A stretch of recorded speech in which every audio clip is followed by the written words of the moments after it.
আসসালামু আলাইকুম। নবম ও দশম শ্রেণীর শিক্ষার্থীরা তোমরা কেমন আছো? আশা করি বাড়িতে আছো, নিরাপদে আছো। আজকের অনলাইন ক্লাসে তোমাদের সকলকে স্বাগতম।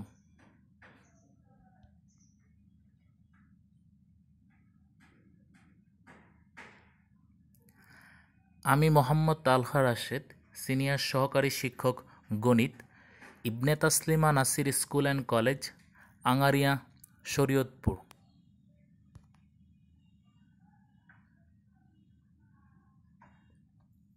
পাঠ পরিচিতি। শ্রেণী নবম ও দশম, বিষয় গণিত, অধ্যায় 17। অধ্যায়ের নাম হলো পরিসংখ্যান, লেকচার 4।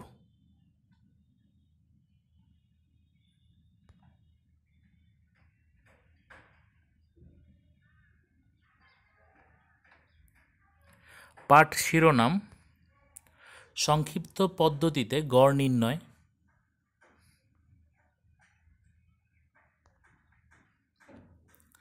শিক্ষণফল: পাঠ শেষে শিক্ষার্থীরা যা শিখতে পারবে তা হলো: 1. সংক্ষিপ্ত পদ্ধতিতে অনুসৃত ধাপের আলোকে গড় নির্ণয়ের সারণী তৈরি করতে পারবে। 2. আনুমানিক গড় নির্ণয় করতে পারবে। 3. সংক্ষিপ্ত পদ্ধতিতে গড় নির্ণয়ের সূত্র বলতে পারবে। 4. সূত্র প্রয়োগ করে ধাপ বিচ্যুতি নির্ণয় করতে পারবে। তো আমরা সরাসরি আজকের লেকচারে চলে যাই। সংক্ষিপ্ত পদ্ধতিতে গড় নির্ণয়ের ধাপ। আমরা পূর্বে লেকচার 2 এবং লেকচার 3-তে গাণিতিক গড় নিয়ে আমরা আলোচনা করেছি। আমরা আজকের লেকচারে সংক্ষিপ্ত গড় নিয়ে আমরা আলোচনা করব। পুরো লেকচারটা আমাদের সংক্ষিপ্ত গড়। সংক্ষিপ্ত গড় পদ্ধতি, গড় নির্ণয় বা পদ্ধতির ধাপগুলো হলো: 1. প্রথমে আমাদের কাজ হচ্ছে শ্রেণীর মধ্যমান নির্ণয় করা। 2. মধ্যমান থেকে সুবিধাজনক কোনো মানকে আনুমানিক গড় ধরা। আমরা যেই মধ্যমানগুলো পাবো ওখান থেকে সুবিধাজনকভাবে কোনো মানকে আনুমানিক গড় ধরা। 3. প্রত্যেক শ্রেণীর মধ্যমান থেকে আনুমানিক গড় বিয়োগ করে একে শ্রেণীব্যাপ্তি দ্বারা ভাগ করে ধাপ বিচ্যুতি পাবো। যেমন ধাপ বিচ্যুতি ইউ, ধাপ বিচ্যুতিকে প্রকাশ করে ইউ দ্বারা। ইউ সমান সমান মধ্যমান মাইনাস আনুমানিক গড় ভাগ ব্যাপ্তি। তাহলে আমরা ধাপ বিচ্যুতি নির্ণয় করব ইউ সমান সমান মধ্যমান মাইনাস আনুমানিক গড় ভাগ ব্যাপ্তি। 4. ধাপ বিচ্যুতিকে সংশ্লিষ্ট শ্রেণীর ঘনসংখ্যা দ্বারা গুণ করা। আমরা যে ধাপ বিচ্যুতি পাবো তার সাথে আমরা আমরা যেই প্রত্যেকটা শ্রেণীতে যেই ঘনসংখ্যা থাকবে তার সাথে আমরা গুণ করব। 5. বিচ্যুতির গড় নির্ণয় করা এবং এর সাথে আনুমানিক গড় যোগ করে কাঙ্ক্ষিত গড় নির্ণয় করা। আমরা ধাপ বিচ্যুতির আমরা যেই ঘনসংখ্যার সাথে গুণ করে যেটা পাবো টোটালটার গড় বের করা, টোটালটার সমষ্টি বের করা, তার সাথে আনুমানিক গড় তার সাথে আনুমানিক গড় যোগ করে কাঙ্ক্ষিত গড় নির্ণয় করতে পারবো। তাহলে আমরা সংক্ষিপ্ত পদ্ধতিতে গড় নির্ণয়ের ধাপ হচ্ছে 5টা। প্রথম কাজ হচ্ছে আমাদের মধ্যমান মনে রাখতে হবে। প্রথম কাজ আমাদের মধ্যমান। দ্বিতীয় কাজ হচ্ছে মধ্যমান থেকে যে আনুমানিক গড় পাবো, মধ্যমান থেকে সুবিধাজনকভাবে একটা গড় আনুমানিক গড় ধরে নিব। 3 নম্বর ধাপ হচ্ছে ইউ সমান সমান মধ্যমান মাইনাস আনুমানিক গড় ভাগ ব্যাপ্তি। চতুর্থ কাজ হচ্ছে ধাপ বিচ্যুতি সংশ্লিষ্ট শ্রেণীর ঘনসংখ্যা দ্বারা গুণ করা। পঞ্চম হচ্ছে আমরা যে টোটাল যে ধাপ বিচ্যুতির সাথে ঘনসংখ্যা গুণ করব তার সমষ্টির সেই বিচ্যুতির গড় নির্ণয় করে তার সাথে আনুমানিক গড় আমরা যোগ করলেই সংক্ষিপ্ত গড় নির্ণয় করতে পারবো। সংক্ষিপ্ত গড় নির্ণয়ের সূত্র হচ্ছে এক্স বার সমান A plus summation of F I UI by N into H. X bar সমান A plus summation of F I into UI by N into H. তাহলে এক্স বার হচ্ছে নির্ণয় গড়, এ হচ্ছে আনুমানিক গড়, এফ আই হচ্ছে আইতম শ্রেণীর ঘনসংখ্যা, ইউআই ইন্টু এফ আইতম শ্রেণীর ঘনসংখ্যার ধাপ বিচ্যুতি। ঘনসংখ্যা এবং ধাপ বিচ্যুতি গুণ করা এইচ, এইচ হচ্ছে শ্রেণী ব্যাপ্তি। তাহলে আমরা খুব সহজে যদি সংক্ষিপ্ত গড়ের সূত্রটা একটু মনে রাখতে পারি আর 5টা ধাপের কাজ করতে পারি, তাহলে খুব সহজেই সংক্ষিপ্ত গড় নির্ণয় করতে পারবো। তাহলে আমরা সংক্ষিপ্ত গড়ের সূত্রটা আরেকবার একটু বলতেছি। এক্স বার সমান সমান A plus summation of F I into UI by N into H. A হচ্ছে আনুমানিক গড়, এফ আই ইউআই হচ্ছে ঘনসংখ্যা এবং ধাপে যদি গুণ করে তার সমষ্টি, আর এন হচ্ছে টোটাল ঘনসংখ্যা, এইচ হচ্ছে শ্রেণী ব্যাপ্তি। তো আমরা সরাসরি এক্সাম্পলে চলে যাই।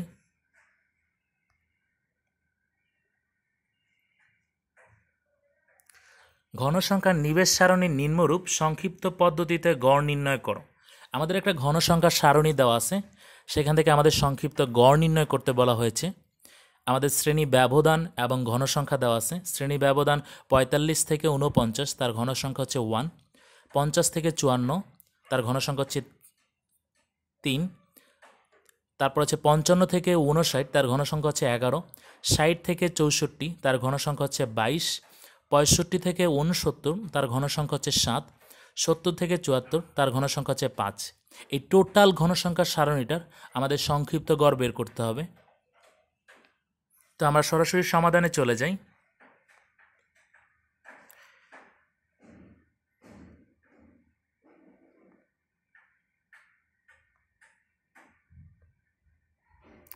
আমাদের প্রথম কাজ হচ্ছে, আমাদের সংক্ষিপ্ত গড় নির্ণয় করতে গেলে আমাদের প্রথম কাজ হচ্ছে শ্রেণীর মধ্যমান বের করা। শ্রেণীর মধ্যমান বের করতে গেলে মধ্যমানের সূত্র হচ্ছে, আমরা মধ্যমানের সূত্র জানি, শ্রেণীর নিম্নসীমা যোগ উচ্চ সীমা ভাগ 2। শ্রেণীর মধ্যমানকে প্রকাশ করে এক্স আই দ্বারা। তাহলে শ্রেণীর নিম্নমান প্লাস শ্রেণীর উচ্চমান ভাগ 2। শ্রেণীর নিম্নমান হচ্ছে 45, উচ্চমান হচ্ছে 49 ভাগ 2। তাহলে 45 প্লাস 49 ভাগ 2, তাহলে দুইটা আমরা যদি যোগ করি, 45 এবং 49কে যোগ করে 2 দ্বারা ভাগ করলে আমরা পাবো 47।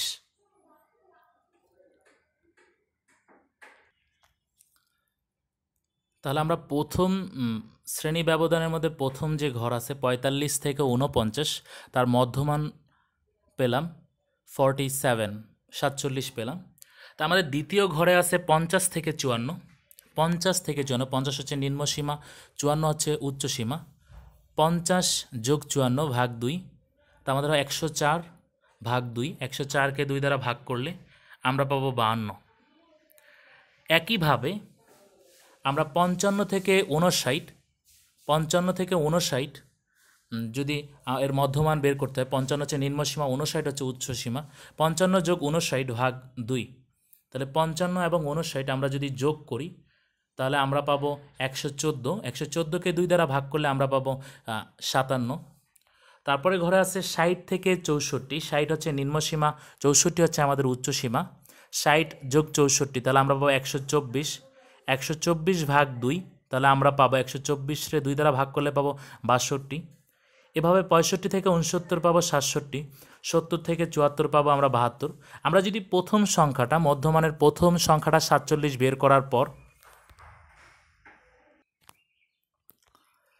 আমরা খুব সহজেই তাহলে মধ্যমান বের করতে পারবো। প্রথম ঘরের ব্যবধান যদি, প্রথম ঘরের শ্রেণী ব্যবধানে যদি আমরা মধ্যমান বের করি, আমাদের ব্যবধানটা কতটুকু এটা আমাদের লক্ষ্য করলেই আমরা পরবর্তী মধ্যমানগুলো কি হবে সিকোয়েন্স অনুসারে আমরা বসাতে পারবো। যেমন 45 থেকে 49, তাহলে এখানে ব্যবধান কত? 45, 46, 47, 48, 49, তাহলে 5 ব্যবধান। তাহলে প্রথম ঘরে আমার বের হয়েছে, মধ্যমান বের হয়েছে 47। তাহলে পরবর্তী ঘরে মধ্যমান 5 ব্যবধান করে হবে, তাহলে 47, আবার 48, 49, 50, 51, 52। দেখো পরবর্তী ঘরে কিন্তু আমাদের মধ্যমান 52ই আসছে। তার পরবর্তী ঘরে আমাদের 5 ব্যবধান আবার হবে 57। তারপরে উপরবর্তী ঘরে 5 আমাদের আবার ব্যবধান হবে 62, তারপরে 67, তারপরে 72। তাহলে আমরা খুব সহজেই মধ্যমান বের করতে পারছি। তাহলে আমরা সংক্ষিপ্ত গড় নির্ণয় পদ্ধতির ক্ষেত্রে আমাদের প্রথম কাজ ছিল মধ্যমান বের করা। তাহলে আমাদের মধ্যমানের কাজ শেষ।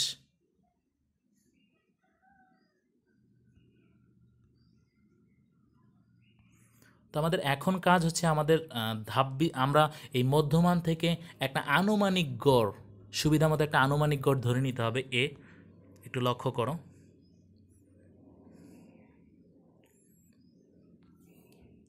তোমাদের একটা কিন্তু স্ক্রিনের মধ্যে একটা নোট দেওয়া আছে, শ্রেণী ব্যবধান একই হলে প্রথমটি বের করে তার সাথে ব্যবধান যোগ করলে পরবর্তীগুলো বের করতে পারবে।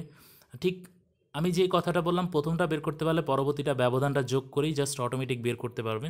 তো এখন আমাদের মধ্যমানের কাজ শেষ। এখন এর মধ্যে আমাদের সুবিধা মতো একটা আনুমানিক গড় ধরে নিতে হবে। স্ক্রিনে একটু লক্ষ্য করো, আমরা শ্রেণীর যে মধ্যমান দেওয়া আছে, মধ্যমান থেকে মধ্যমানে 47, 52, 57, 62, 67 এবং 72। এর মধ্যে ঘন সংখ্যা ছিল 1, 3, 11, 22, 7, 5। এর মধ্যে ঘন সংখ্যা দেখতেছি 60 থেকে 64-তে 22 আছে, তাহলে ওইটাই আমি আনুমানিক গড় ধরে নিই। ওইটাকে আমরা মনে মনে আনুমানিক গড় ধরে নিই। আনুমানিক গড় এ, 62কে এ ধরে নিলাম। 62 হচ্ছে আনুমানিক গড়। আমি চাইলে 57 ধরতে পারতাম, 57 ধরলেও হইতো অঙ্ক, কিন্তু আমাদের সুবিধা মতো যেহেতু ধরবো, একটু মনে রাখতে হবে। এটা একটু মনে রাখবা, যেখানে ঘন সংখ্যাটা বেশি থাকবে যেই ঘরে, সেই ঘরটায় আনুমানিক গড় একটু ধরবা। তো আমাদের প্রথম ঘরে ধাপ বিচ্যুতি যদি আমরা বের করি, ধাপ বিচ্যুতির আমাদের যে সূত্র, ধাপ বিচ্যুতি ইউ সমান সমান আমরা জানি, ধাপ বিচ্যুতি ইউ সমান সমান জানি মধ্যমান মাইনাস আনুমানিক গড় ভাগ ব্যাপ্তি। মধ্যমান মাইনাস আনুমানিক গড় ভাগ ব্যাপ্তি। তাহলে আনুমানিক গড়, প্রথম ঘরে মধ্যমান আছে আমাদের 47, মাইনাস আনুমানিক গড় হচ্ছে আমরা ধরে নিছি 62। তাহলে 47 মাইনাস 62 ভাগ 5। তাহলে 47 থেকে মাইনাস 47 থেকে মাইনাস 62 ভাগ 5। যদি 62 থেকে আমাদের মাইনাস 62 থেকে যদি প্লাস 47 চলে যায়, তাহলে আমাদের থাকে -15। তাহলে -15 ভাগ 5, তাহলে আমরা পাবো -3। তাহলে দেখো খুব সহজে কিন্তু আমরা -3 পেয়ে গেলাম। এখন আমাদের 2 নম্বর ঘরের কাজ হচ্ছে, 2 নম্বর ঘরে আমরা যখন কাজ করব, 2 নম্বর ঘরে আমাদের হচ্ছে যে মধ্যমান হচ্ছে 52, 52 মাইনাস 62 ভাগ 5। 52 -52 থেকে -62 থেকে +52 চলে গেলে আমাদের থাকবে -10, -10 ভাগ 5, তাহলে -2 হবে। তারপরে ঘরে আছে আমাদের 57, তাহলে 57 মাইনাস 62 ভাগ 5, তাহলে থাকবে -5 ভাগ 5। তাহলে আমরা যদি কাটাকাটি করে থাকবে -1। তাহলে 55 থেকে 59 শ্রেণীতে ধাপ বিচ্যুতি আমরা পেলাম -1। তাহলে এখন আনুমানিক গড়, যেই ঘরটাতে আমরা আনুমানিক গড় ধরলাম, ওই ঘরটাতে আমরা চাইলে আমাদের হবে মধ্যমান হবে 62 মাইনাস 62 ভাগ 5, তাহলে ওই ঘরে আমার 0 আসবে। তারপরের ঘরে মধ্যমান আছে আমাদের 67 মাইনাস 62 ভাগ 5। 67 থেকে 62 চলে গেলে 5 থাকে, 5/5 মানে হচ্ছে 1। তাহলে তারপর হচ্ছে আমাদের 72 মাইনাস 62 ভাগ 5। 72 থেকে 5 চলে গেলে আমাদের থাকবে 62 চলে গেলে আমাদের থাকবে 10 ভাগ 5। 10কে 5 দ্বারা ভাগ করলে আমরা পাবো 2। দেখো 70 থেকে 74 ঘরে আমরা পেলাম 2। একটু মনে রাখো বিকল্প একটা নিয়ম, আনুমানিক গড় বরাবর শ্রেণীর ধাপ বিচ্যুতি 0। আনুমানিক গড় যেমন 60 থেকে 64 বরাবর আমরা ধাপ বিচ্যুতিটা 0, টোটালটা 0 ধরে নিচের দিকে 1, 2, 3 ক্রমিক লিখবো। যেমন নিচের দিকে হচ্ছে 65 থেকে 69 শ্রেণীতে লিখলাম 1, তারপরে হচ্ছে 2। আবার উপরের দিকে যখন উঠবো, তখন উপরের দিকে উঠতে গেলে ঋণাত্মক চিহ্ন দ্বারা কাজ করতে হবে। 0-র উপরে উঠতে গেলে -1, -2, -3। আমরা কিন্তু ক্যালকুলেশন করাই লাগবে না, এটা একটা বিকল্প নিয়ম। আমরা যেই ঘরটাতে আনুমানিক গড় ধরবো, সেই ঘরটার ধাপ বিচ্যুতি 0 লেখে আমি যখন নিচের দিকে যাব তখন 1, 2 এরকম করে ধাপ বিচ্যুতি লিখবো। আবার উপরের দিকে যখন যাব তখন -1, -2, -3। আবার যদি ঘর না থাকে তাহলে তো -3 পর্যন্ত গেল, আর যদি ঘর থাকে তখন -4 পর্যন্ত যাওয়া লাগতো। তো এইভাবে আমরা হচ্ছে ধাপ বিচ্যুতি নির্ণয় করব। তাহলে আমাদের সংক্ষিপ্ত গড়ের প্রথম কাজ ছিল আমাদের হচ্ছে যে মধ্যমান বের করলাম। তারপর হচ্ছে আনুমানিক গড় বের করা 2 নম্বর ধাপ, সেটাও বের করলাম। 3 নম্বর ধাপ ছিল ধাপ বিচ্যুতি বের করা, তাহলে 3 নম্বর ধাপে আমরা ধাপ বিচ্যুতি বের করলাম।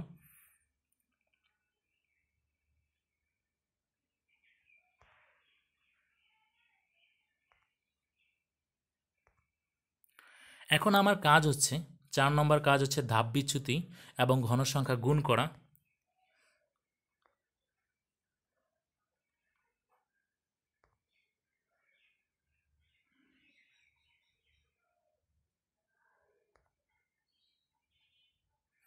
তো আমাদের ধাপবিচ্যুতি এবং ঘনসংখ্যা যদি আমরা গুণ করি, ঘনসংখ্যা হচ্ছে এফ আই, প্রথম ঘরে আছে, দেখো লক্ষ্য করো, প্রথম ঘরে আছে আমাদের এফ আইয়ের মান হচ্ছে 1, আর ধাপবিচ্যুতি ইউ এর মান হচ্ছে -3, তাহলে 1 × -3, তাহলে আমাদের আসবে -3।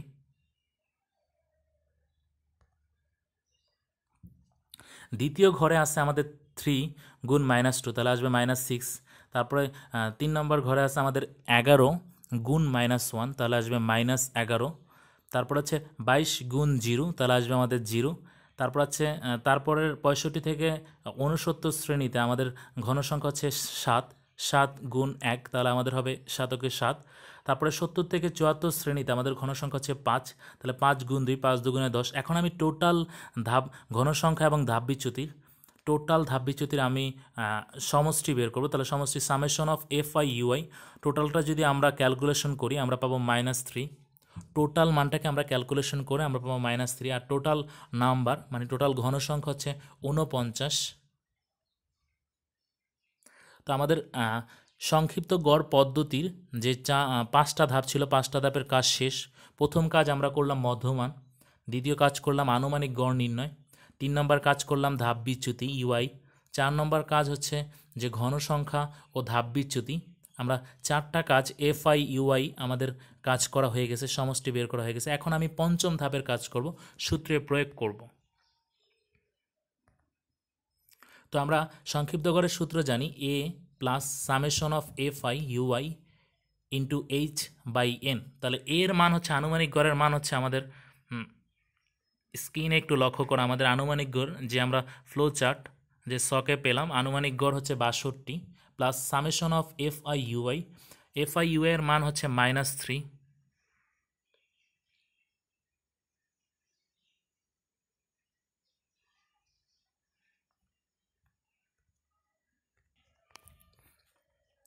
Summation of F I U I এর মান হচ্ছে -3 বাই এন এর মান হচ্ছে 49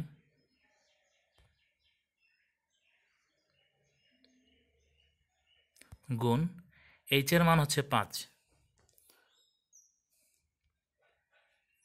তখন আমরা ক্যালকুলেশন করব।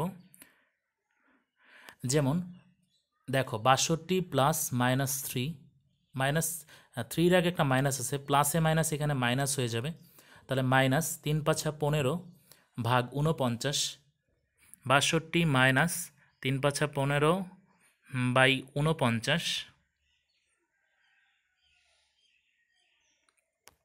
তাহলে 62 মাইনাস আমরা 15কে 49 এখানে আমরা যদি ক্যালকুলেশন করি ভাগ করে আমরা পাবো 0.306।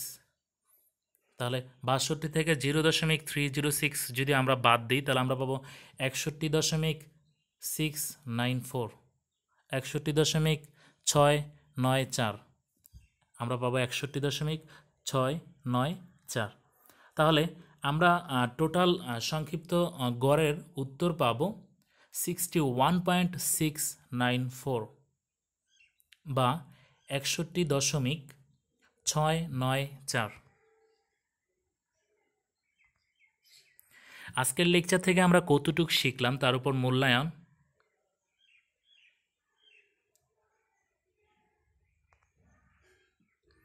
আনুমানিক গড় কোনটি? আনুমানিক গড়কে প্রকাশ করে এ দ্বারা।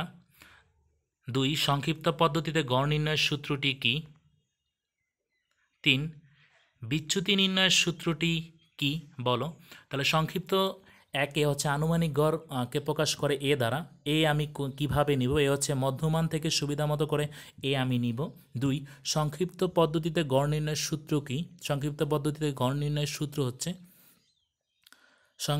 এক্স বার সমান সমান A plus summation of F I into UI into H by N. বিচ্যুতি নির্ণয়ের সূত্র, বিচ্যুতি নির্ণয় ইউ সমান সমান হচ্ছে শ্রেণীর মধ্যমান মাইনাস আনুমানিক গড় ভাগ শ্রেণী ব্যাপ্তি। তাহলে আজকের লেকচার থেকে মূল্যায়নের 3টা যে প্রশ্ন আছে আমরা খুব সহজেই কিন্তু উত্তর করতে পারবো যারা পুরো লেকচারটা দেখব।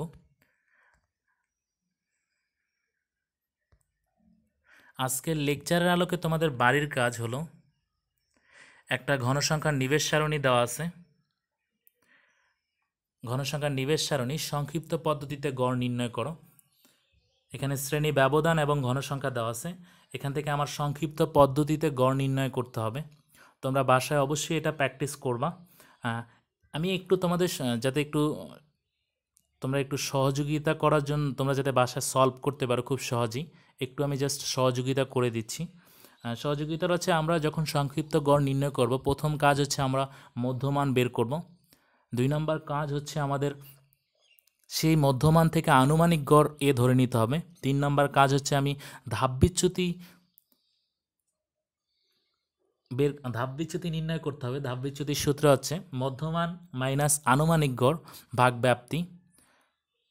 4 আমার যে কাজটা করতে হবে, 4 নম্বর আমার কাজ করতে হবে ঘনসংখ্যার ধাপবিচ্যুতি গুণ করে তার সমষ্টি বের করতে হবে। 5 হচ্ছে আমরা টোটাল যে সংক্ষিপ্ত গড়ের সূত্র a plus summation of F I UI into H by N, এই সূত্রে প্রয়োগ করলে আমরা সংক্ষিপ্ত গড় নির্ণয় করতে পারবো। আমরা যদি ধাপগুলা মনে রাখি তাহলে সংক্ষিপ্ত গড় নির্ণয় করা খুবই সহজ। হয়তো তোমাদের কাছে মানে যাদের কাছে হয়তো তোমরা নতুন, হয়তো একবার করলে মনে হবে যে কঠিন, কিন্তু একটা অঙ্ক অন্তত পক্ষে 2 বার করলে খুব ইজি মনে হবে। আজকের মতো লেকচার এতটুকুই। তোমরা সকলে ভালো থেকো, নিরাপদ দূরত্ব থেকো, স্বাস্থ্যবিধি মেনে চলো। খোদা হাফেজ।